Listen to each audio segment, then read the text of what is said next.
What's going on, guys? Welcome back to the Phoenix channel here on a beautiful Saturday in Phoenix. It's July 20th. I'm here to do my weekly chat with you guys.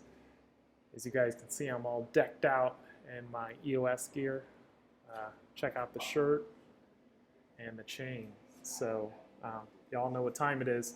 But I thought I'd do a quick discussion today on, or maybe not quick. We'll see how it goes. But I got my coffee and I got my water here, and it's super hot. It's I think it's super hot everywhere, but it's always hot here in Phoenix. So I had actually wanted to do this talk a little bit earlier, but the Everything EOS development series. So I've been doing that on a weekly basis for the past several weeks, actually, and it's been very beneficial just to understand, you know, what goes into developing a DAPP.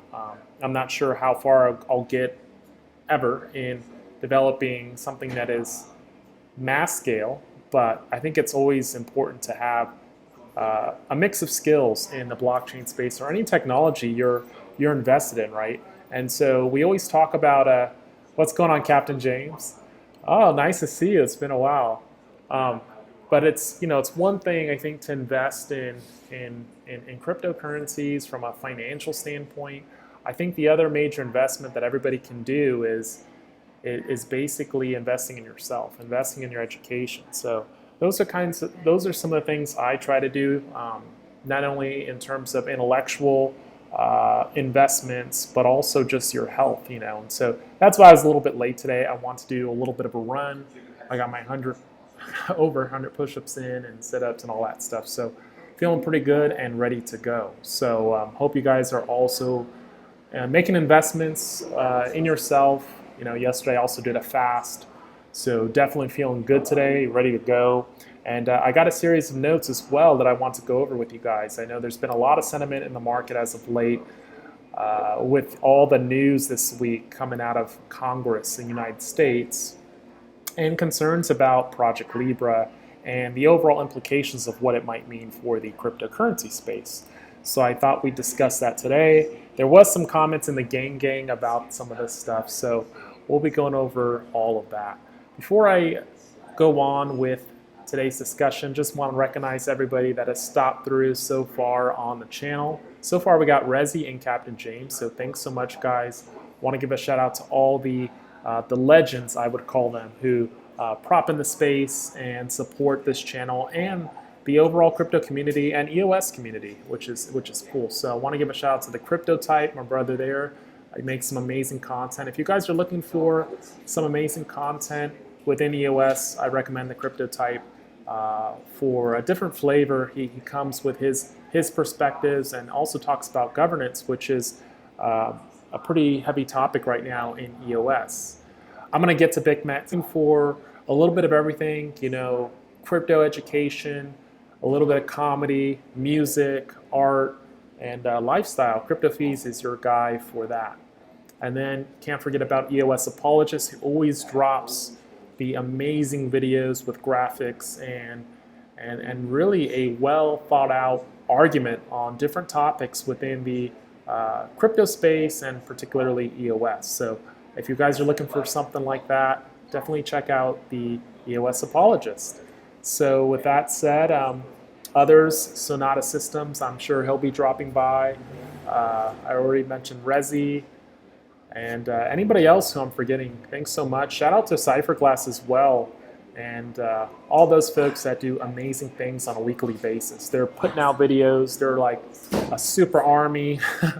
I'm talking about Rob and Zach, who just drop amazing videos for the community. So thanks so much, guys, for what you do.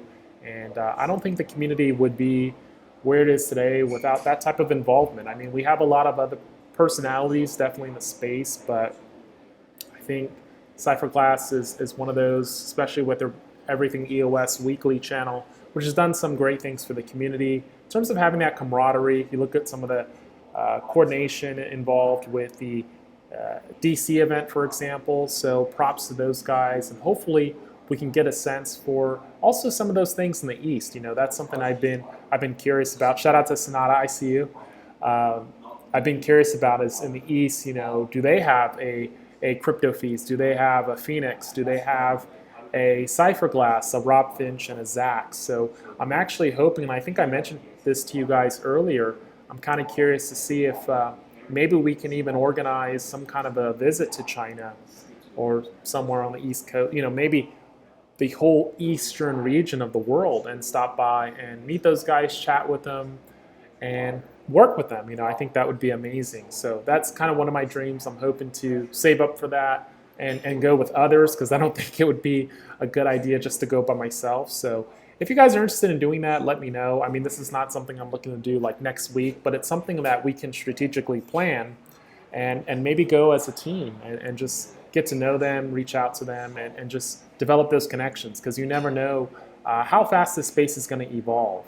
So Captain James brought up a good point here a little bit earlier about the BitMEX situation. My opinion on it, I don't have too much of an opinion on it, to be honest with you. I think it was a tit-for-tat move by Nouriel Roubini, who brought up a lot of concerns with BitMEX and the fact that he believes BitMEX is allowing people within jurisdictions and outside jurisdictions to participate in his service or platform, which provides excessive leverage or highly leveraged services and solutions for cryptocurrency. So instead of trading, the gist of it is, instead of trading, and having leverage of 1x, by using solutions on BitMEX, you're able to, I think, have leverage of up to 100x. So you can basically scale your bets, if you will. And his implications is that there should be more jurisdiction, there should be more regulatory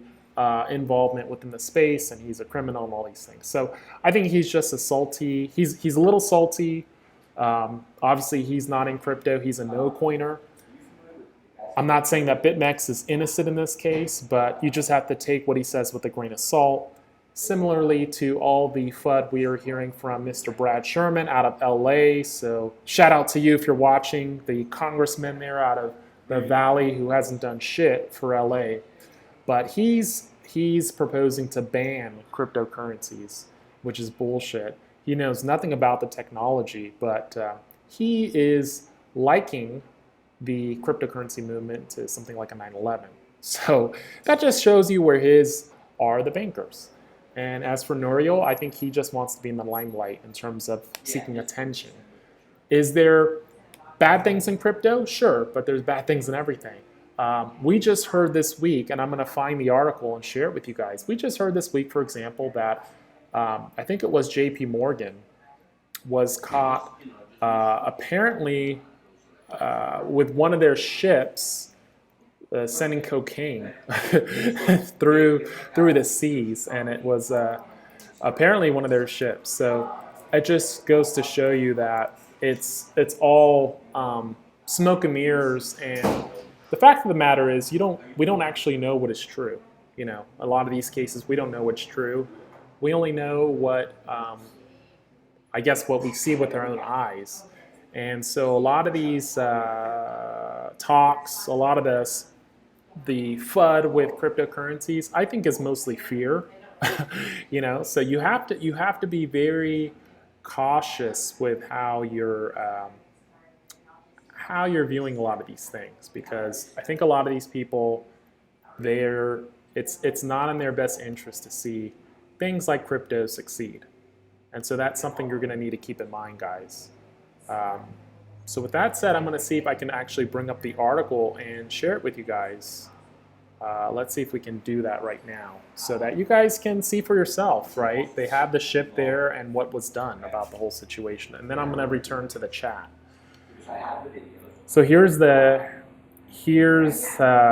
one of the news links, if you will. Ship seized and 1.3 billion cocaine bust belongs to JPMorgan Chase. Okay, so it flies completely, I guess, against some of the arguments we've heard about those, I think, because you're hearing that crypto is used for doing money laundering and drugs. But here you go. Authorities in Philadelphia seized a JPMorgan Chase owned cargo vessel with reportedly 20 tons of cocaine on board. The banking company does not have operational control of the MSC gang, which is run by Swiss-based Mediterranean Shipping Company. Law enforcement agents boarded the ship in June and discovered the cocaine, the amount worth almost $1.3 billion, and the bank has yet to comment. So again, I mean, what I'd ask you guys is,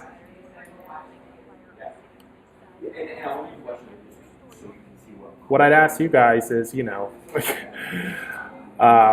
do we really, is that something that we should believe, you know, in terms of these guys that make all these claims? You gotta you gotta view these things very skeptically, because again, their interests are not aligned with yours. So just I'd be careful with anything Nouriel, anything bankers say, because again, they're like the mob, and who pays them. So that's all I'm going to say about that. Shout out to Crypto Feez for dropping in. Thanks for tuning in to the live show. I also want to interact on here and create more of a dynamic discussion, which I'd prefer. Just let me know in the YouTube chat that you're logging in so I can bring up that screen, because I won't be checking them simultaneously as I'm talking on here. You'll need to let me know that you're on there, and then I'll bring that up. And hopefully we can add you in and see if the audio works. So that's something I'm trying out as we go. What's up, Rob Moore? Thanks for dropping by. We got more people in the gang stopping by to say hello. So it's always nice to see more people from the community stop in and say what's up.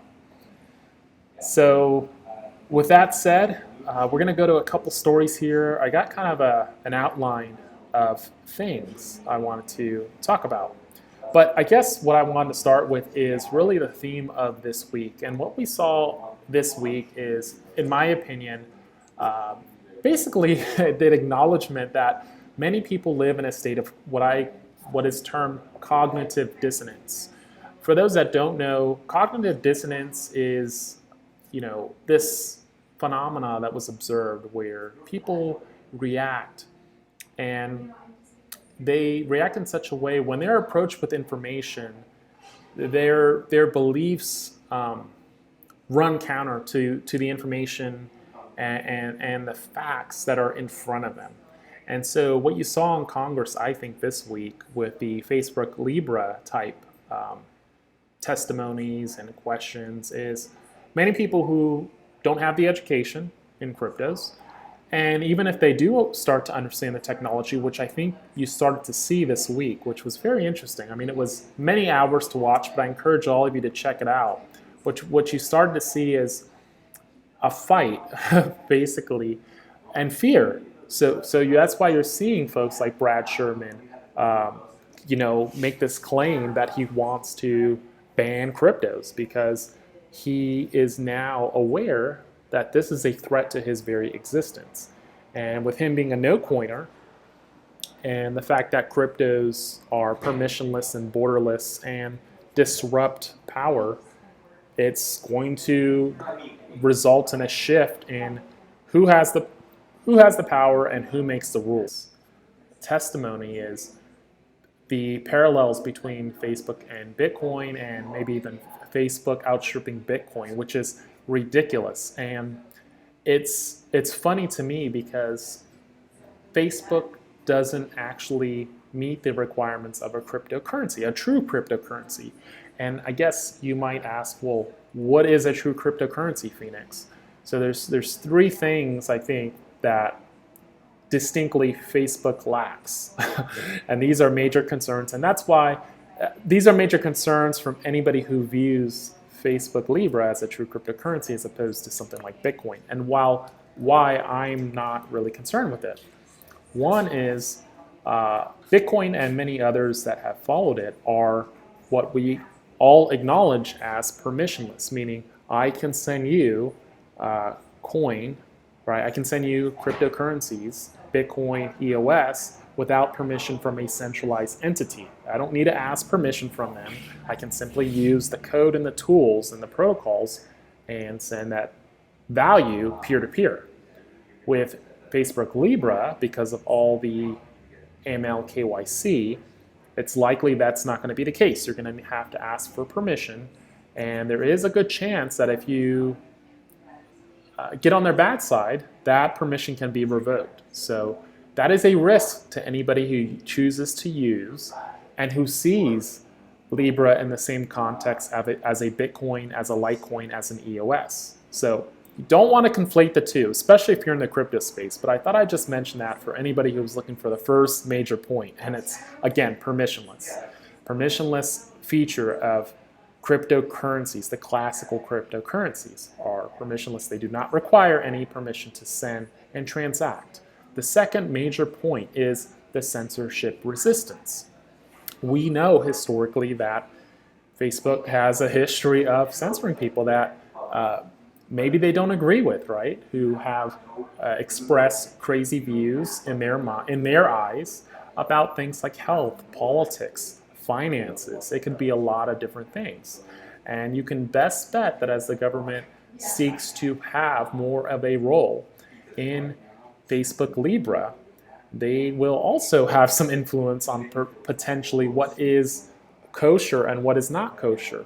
And so what I've acknowledged over the past few years, and in terms of my own studying within myself about health, finance, education, and everything, is that, you know, what we have believed as the truth because we've seen it on TV does not necessarily mean it's true. And so we've got to be very careful, or I would say the average person needs to be very careful, because I think a lot of people here understand this, but I think people need to be very careful about maybe believing this is somehow any different than what's there today. The main difference is today Facebook Libre provides these features in terms of a social networking platform, right? So when you communicate to your friends on Facebook, you are using Facebook as a platform, as a medium between person A and person B, you being one of the people. Now, what Facebook is doing is they're taking it to the next level, and they're saying, well, we want to also be the gatekeeper for money. We want to know where you send the money. We want to be able to control who you send it to, and potentially we want to be able to regulate the value of that currency. So that is really extreme and a reach. And so we're going to have to see if people can distinguish what the value proposition here is, because it's mostly for the direct benefit of Facebook without direct benefits to the users. That's a concern, censorship resistance. So we have permissionless and censorship resistance as two qualities which Facebook Libre will not meet. The third one is Bitcoin, as we know, is not controlled by a central entity. And people have said that Facebook Libre isn't controlled by a central entity, but the gist of it is their users today are basically the base that makes up Facebook. So if you think that Facebook's going to allow the other companies that are within these nodes to make the rules or to change things that Facebook doesn't want, I think you're smoking a hopium pipe, you know? And I think a lot of people in the government are realizing that. So Facebook has some major problems. The three challenges I see with them getting this off the ground are the three things I just listed there. So it's the control, it's the permission, and it's the fact of it being not censorship resistant. And so you imagine that with all these rules coming out with countries against one another, it's going to be very hard to determine who's right and who's wrong. The who's right and who's wrong is in the perspective of who's making who you ask, right? Just like we've seen in EOS, and just like you'll see in any cryptocurrency, there is no one right and wrong. It all depends on culture and experiences, and it's very subjective sometimes, depending on your experiences, what you think is kosher. So I just want to leave it at that and ask you guys, what do you think about Facebook Libre? Do you think this is something that actually has legs? Or do you see it being, you know, like I say, something rife with challenges and more of a grab? I would call it a privacy grab on the citizens and people all over the world. Now, I'm not saying it won't be successful. I'm just saying that in the grand scheme of things, it's not really a competitor to something like a Bitcoin for those reasons that I listed. So it'll be extremely interesting to see how that progresses over time. Captain James says Facebook is centralized and permissioned. Facebook is also being sued for $500 billion for blocking crypto ads to make way for Libre. And it has long legs and bind with the establishment. Congress, we saw this whole week in Congress was all a show, actually. I think it's all just a clown show. And they're trying to play this good cop, bad cop, but with the intent to actually approve Facebook Libre and maybe increase the barriers for any other competitors that want to emerge in the space. So it's going to be very interesting to see how the next social media company gains approval in the United States, which I think is probably the biggest risk for something like a Voice, because there is this perception that they're very skeptical on Facebook Libre. But if you look at it the other way, they could be actually doing that with the ill intent to prevent others from gaining official approval, right? And that could be a hurdle for smaller companies to gain adoption. And especially because Facebook already has the user base they do, if they allow and approve Facebook ahead of others, they almost, I hate to say it, but in my opinion, they start to approach a point where they reach escape velocity in terms of first to the market in this kind of space. It doesn't mean that others won't be successful, but it's just going to be much more challenging. So I think something like a Voice hopefully is able to take advantage of the delays in this probably 1 year window that we would expect something like a Libre to have. I think that's what they've said. So if Voice is able to launch and get online within Q4 this year and make strategic partnerships with artists and notable figures within the public sphere, I think they stand a good chance to be very successful. You get maybe 50 influential content creators and you agree to pay them maybe $1 million a year. That alone, each of those content creators maybe have a following of close to 1 million. What type of base does that then represent for something like Voice? A tremendous amount. So you could see something like a strategy like that getting deployed. We're going to have to see how it evolves over time. Rezi mentions here, how come Dan launched Steam It without government regulations? I think that was before regulations started to really get ramped up. I don't think that we're in the same environment today as we have been in. Rezi says, or Voice can launch like EOSIO mainnet community style. I doubt that is the case, although it would be nice to see different flavors of Voice, mainly for the reason that different regions will have different regulations. But maybe Block 1 has a different strategy on how to do that. I have noticed that Block 1 has recently also listed on their website a job for content creation of like more of a tutorial-based solution for Voice. So that seems to suggest that we're closer maybe to Q3 or Q4 type demo at least coming out, because normally that's my whole spiel on the whole Voice.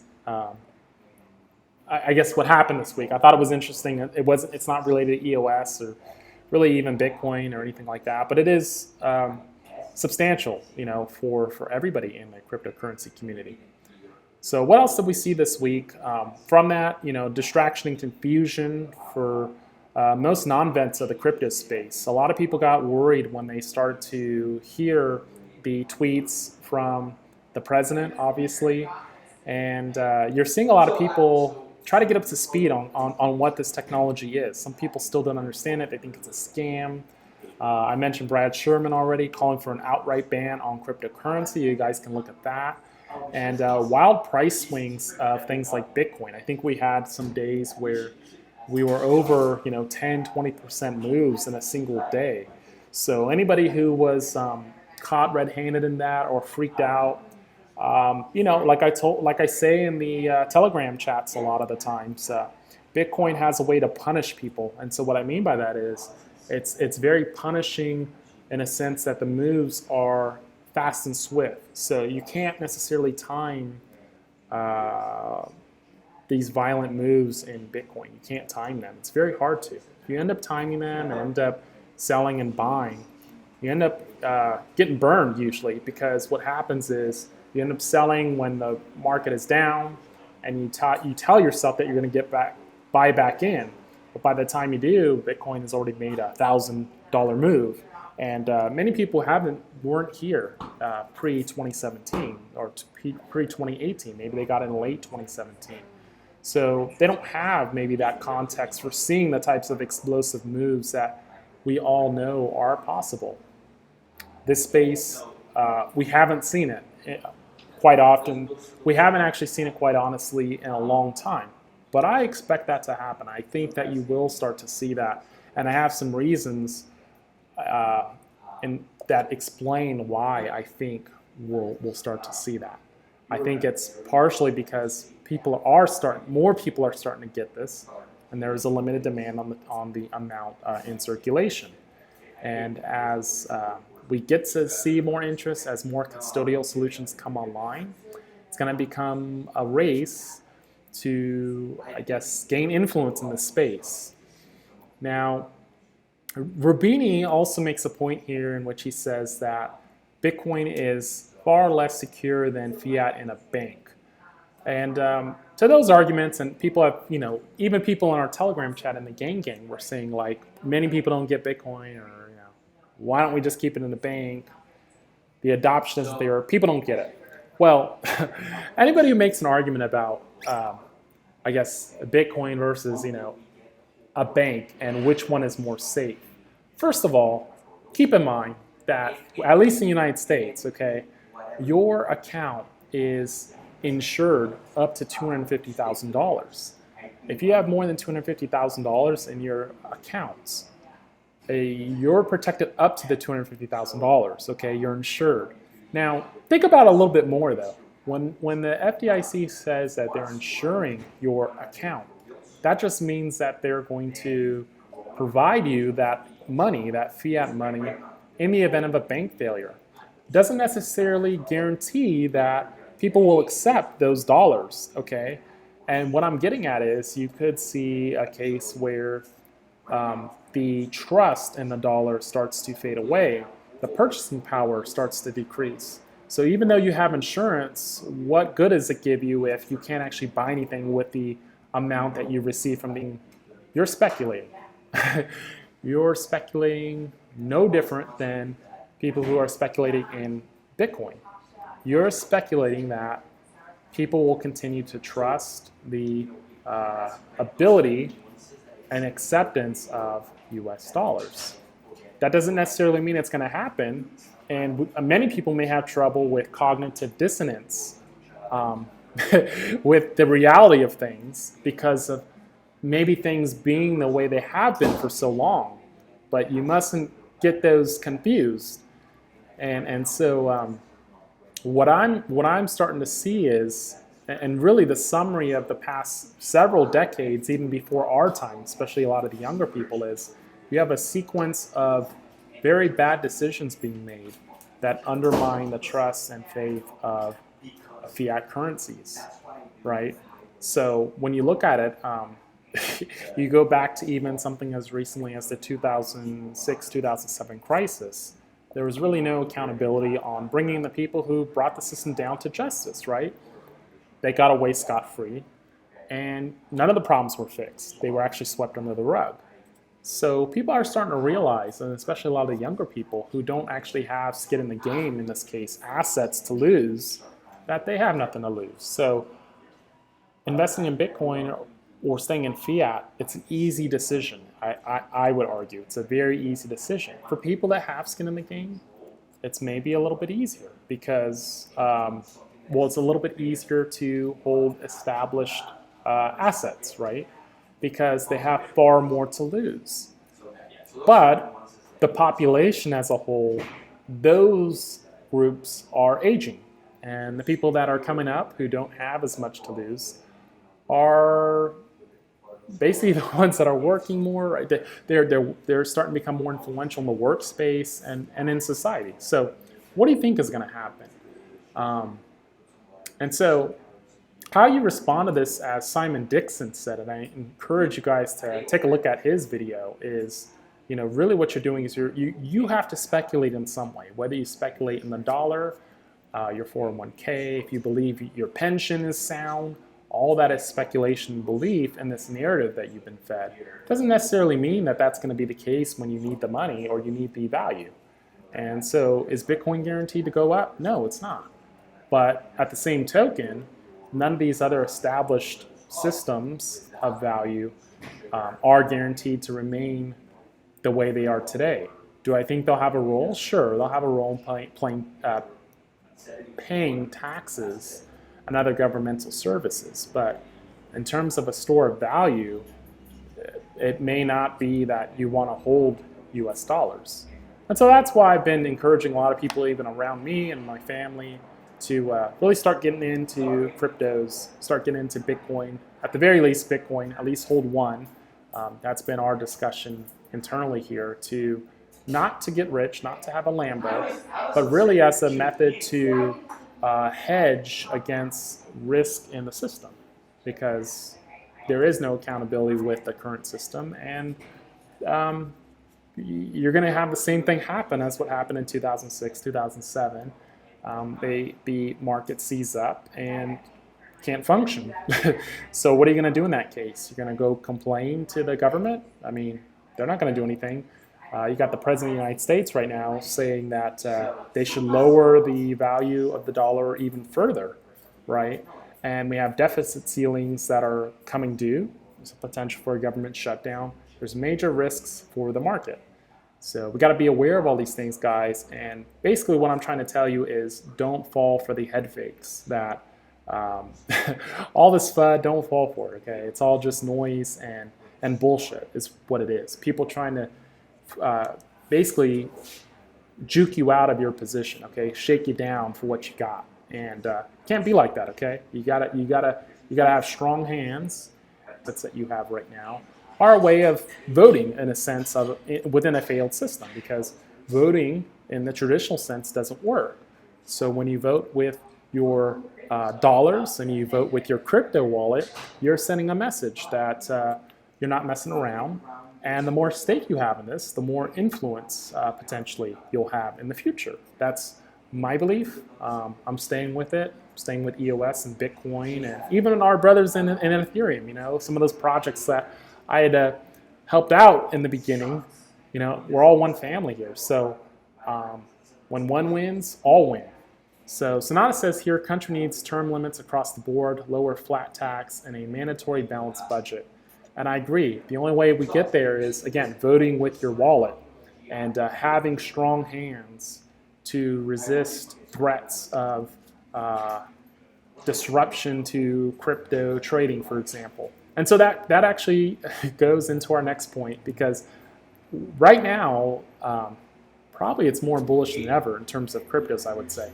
In fact, if I had more money, I would be, this is just me, and I actually did that. Hey, I did that this week. I told my fam, I got another ticket, you know, got another Bitcoin ticket when everybody else is freaking out at 9,300, 90, whatever it was, 93, 9,400. And it was funny because the bank, the bastards, okay, sent over a message in which they're going to charge me an extra $50 for doing an excessive number of withdrawals, because I've been basically buying all these dips, okay? I guess they don't like it, and I've been with this bank for a long time. You know, I hold a pretty good reserve in the accounts, but they made a stink about buying more crypto, so now they threaten me with a fee that they're going to slap on. So, you know, I don't care. Does it affect me? Not really. I'm going to keep buying, like I said. And every bi-weekly basis here, pretty much going to be buying the dips to support this platform, this space. Okay, this is what we need to do every week, because, again, it's a psychological battle right now going on. If you haven't noticed that, it's a psychological battle. It's an informational battle on what is truth. And so there's a lot of stories out there going against people who don't know about the technology. And we're seeing that in other things too. We're seeing that in health. We're seeing that in the political space. You can't take anything what these guys say to be truthful. Okay, you got to look at both sides because they're all spitting bullshit. Okay, that's what it comes down to. So don't get shucking out of your positions there.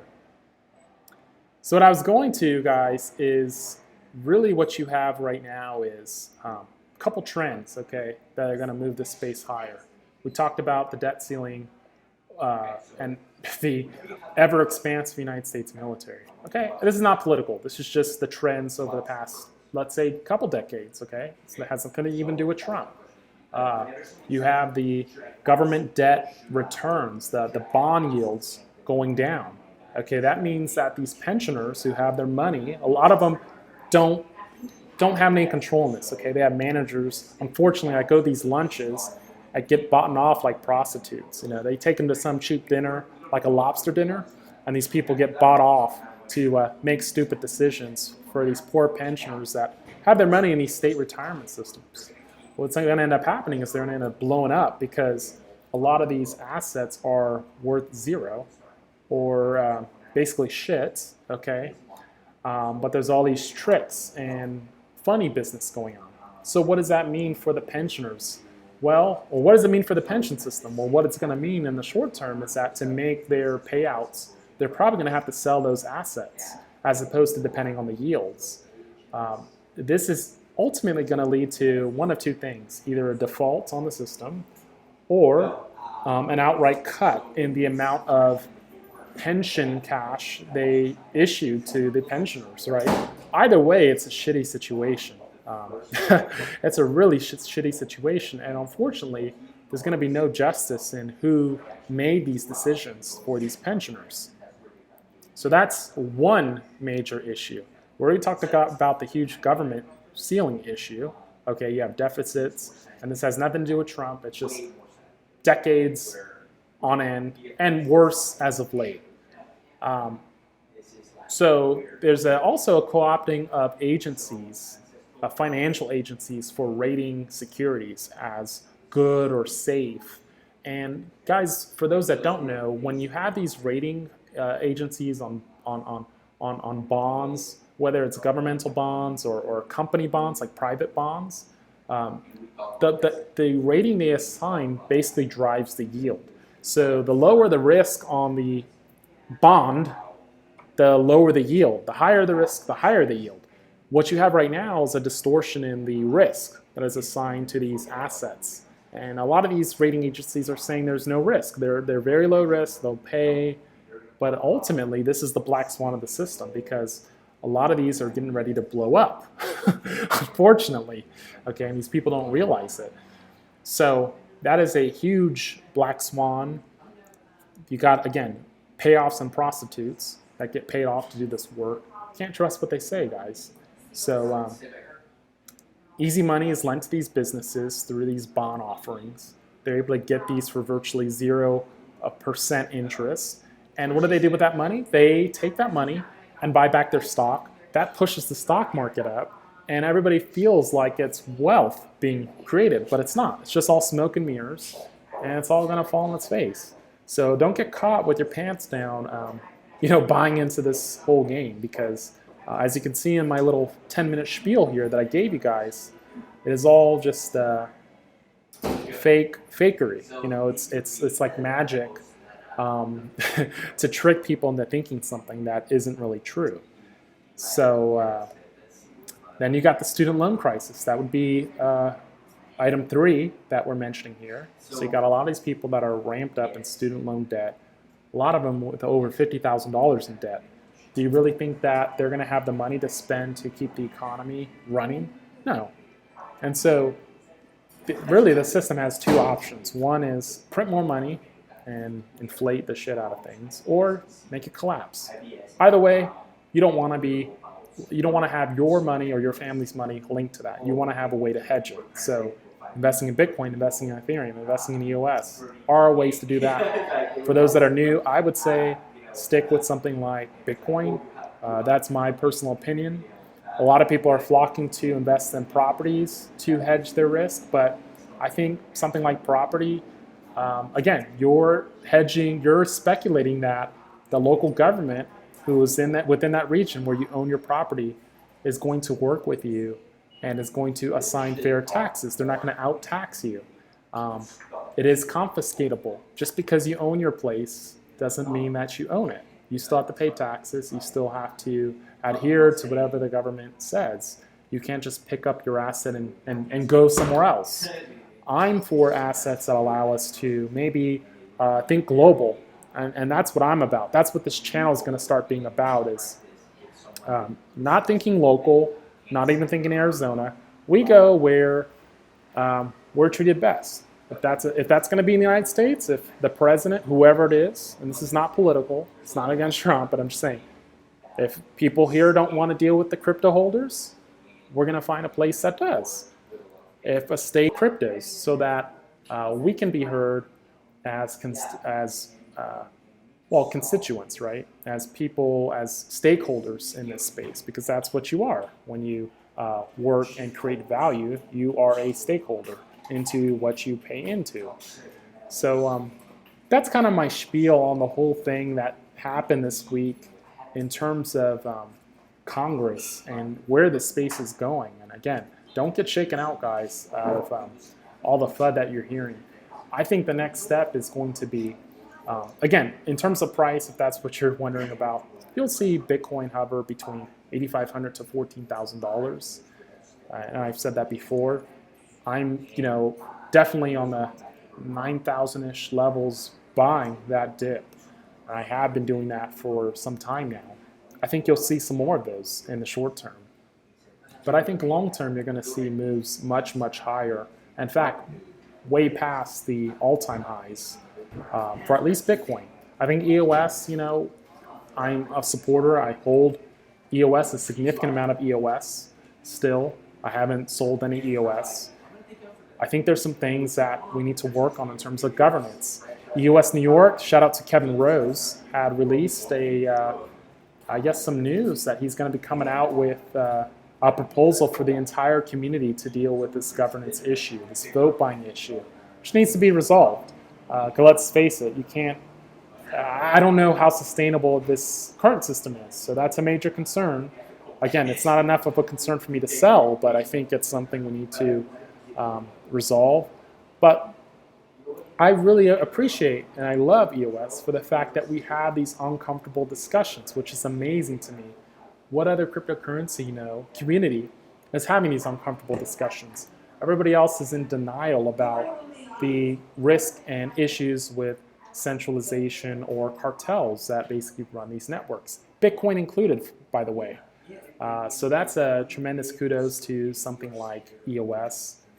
Definitely check out the calls from everything EOS, Cypherglass, everything. Also, Ash Oro from the Freedom Proxy has some great radio segments there on a weekly basis, I think, that go over these discussions. And he was one of them to bring this out of the limelight and really talk about it more and bring it to the forefront of everybody's visibility. So, but with that said, guys, I'd love to hear more from you. What is it you think? Join us in the Telegram channel. Definitely check out the Crypto Feez Telegram chat. Check out the EOS Phoenix Telegram chat, and make your voices heard. I'd like to do probably another one of these, probably in a more quiet space when I get home. So Sonata or others, if you guys want to tune in, or if you have one, let me know and I'll jump on, because I want to have more discussions on governance as a community, as an EOS community. Discussions on governance, I think, are key right now, even more important than tools. I think at this point is the whole governance. And I would say the second thing is hackathons and having a developer community. I think that's really key right now. We're not seeing a lot of the movement there. Again, it is a little bit concerning. So we're going to have to see how this evolves, but it's kind of an exciting time, So with that said, guys, I hope you enjoyed this content. If you did, hit the like button, consider subscribing to my channel, and definitely check out the Telegram channel for crypto fees. I'll probably be back on later today. I'll be in there as well for the most part today. It is super hot out here, so I'm gonna probably get inside and do some studying, the Everything EOS Dev series, and I'd like to see if one of you guys will set up a Zoom chat so we can get on there and have a little bit more of a focused, in-depth discussion on EOS in particular. Again, price-wise, I wouldn't really worry about it in the short term. Just hodl your stuff, hodl Bitcoin, especially history. It's kind of a really exciting time. So with that said, guys, peace and love. Make sure you cherish your health, as my boy Crypto Feez would say. You know, cherish your family and those around you. Cherish your community, so rep your gang. I want to give a shout out to everybody who tuned in today. Rezi, Sonata, Captain James, anybody else who tuned in as well. Thanks so much, guys. Rob, thank you for tuning in. And Crypto Feez for dropping by. Thank you so much. So until next time, guys, this is Phoenix signing off, and peace and